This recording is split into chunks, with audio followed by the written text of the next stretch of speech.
নমস্কার বন্ধুরা, ঝর্ণার বাঙালিয়ানায় সবাইকে স্বাগতম জানাচ্ছি। বন্ধুরা, আজকে আপনাদের সাথে শেয়ার করব বাঁধাকপি কিভাবে সংরক্ষণ করবেন ফ্রিজে ডিপে।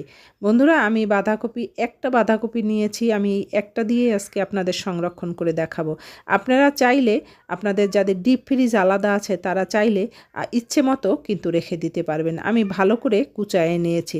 এটা কিন্তু চাকু দিয়েও কুচানো যায়, তবে আমার চাকু দিয়ে কুচানোর খুব একটা অভ্যাস নেই, সেজন্য আমি পারি না, তাই আপনাদের বটি দিয়েই কুচানো দেখায় দিচ্ছি।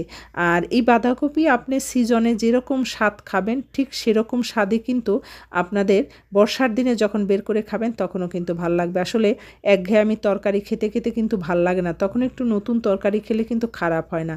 তাই আপনি যদি এভাবে ফ্রিজে রেখে দেন দারুণ হয়। আমি বাঁধাকপিগুলো ধুয়ে নিচ্ছি, ঝাঁঝরিতে করে ভালো করে ধুয়ে পরিষ্কার করে নিচ্ছি। আসলে ধুয়ে পরিষ্কার করে এমনভাবে রাখতে হবে যাতে রান্নার সময় আর এগুলো কিন্তু ভেজানো যাবে না। আপনি রান্নার সময় এগুলো ফ্রিজ থেকে বের করেই রান্না করে নিতে হবে, তাই আগেই ধুয়ে পরিষ্কার করে নিতে হবে। এবার আমি একটা পাতিল নিয়েছি এটা সিদ্ধ করার জন্য, তাই একটা বাঁধাকপির পুরো অংশটা আমি এই পাতিলের মধ্যে ঢেলে দিলাম, আর দিয়ে দিলাম এর মধ্যে জল।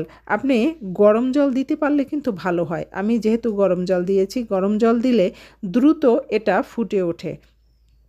আর ঠান্ডা জল দিলে চুলার আঁচটা খুব বেশি দেয়া লাগে। যারা চুলায় রান্না করেন তাদের কিন্তু সুবিধা হবে, কিন্তু যারা গ্যাসে রান্না করেন তাদের জন্য আসলে এই কাজটা করতে সময় সাপেক্ষ।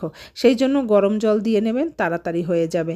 আমি গরম জল দিয়ে ঢাকনা দিয়ে দিলাম যাতে দ্রুত ফুটে ওঠে। আমি একবার নেড়েচেড়ে দিলাম, উপর নিচ করে দিলাম, আবার ঢাকনা দিয়ে দিলাম। বন্ধুরা, বেশিক্ষণ লাগে না, বড়জোর 15 মিনিটের মধ্যেই এটা ফুটে ওঠে। আর ফুটে উঠলেই হয়ে যাবে, আর কিছু লাগবে না। বন্ধুরা, যে যেখানে বসে দেখছেন, ভালো লাগলে লাইক শেয়ার সাবস্ক্রাইব করতে ভুলবেন না, আর অবশ্যই শেয়ার করবেন। আপনি জানেন, কিন্তু যে না জানে অন্তত তাকে জানার সুযোগ করে দিন। আমার ফুটে উঠেছে, এবার আমি এগুলো ঢেলে দিলাম। আর ঢেলে দিয়ে জলটা ছেঁকে নেবেন, তবে চাপাচাপি করবেন না। যতটুক জল ঝরে যাবে ঠিক ততটুকুই দরকার, তার বেশি না।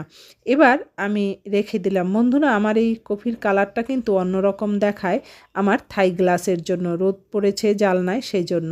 এবার আমি ছোট ছোট পুটলি করে রেখে দেব।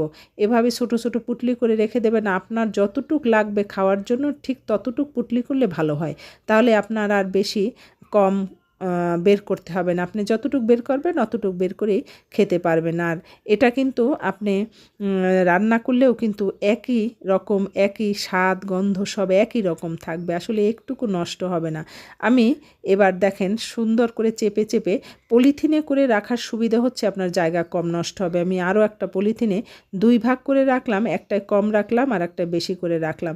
দেখেন বন্ধুরা, আমি আটকে রাখছি, আর আজকে ফ্রিজে রেখে দেবো। ঠিক কালকে সকালে আবার আপনাদের সাথে এটা শেয়ার করব। আমি পরের দিন 24 ঘন্টা পর চলে আসলাম। দেখেন আমি খুলে দেখাচ্ছি, মোটামুটি একেবারে ইটের মতো শক্ত হয়ে গেছে। এবার দেখেন এটা নষ্ট হওয়ার, পচার কোনো সম্ভাবনা নেই। আপনি ফ্রিজে এভাবে রেখে দেবেন, আপনি খেয়ে দেখবেন, স্বাদও এক লাগবে আর দেখতেও একই রকম থাকে। আর আপনাদের বলবো প্রচুর শেয়ার করবেন, যে জানে না তাকে জানার সুযোগ করে দিন। ভালো থাকবেন, সুস্থ থাকবেন।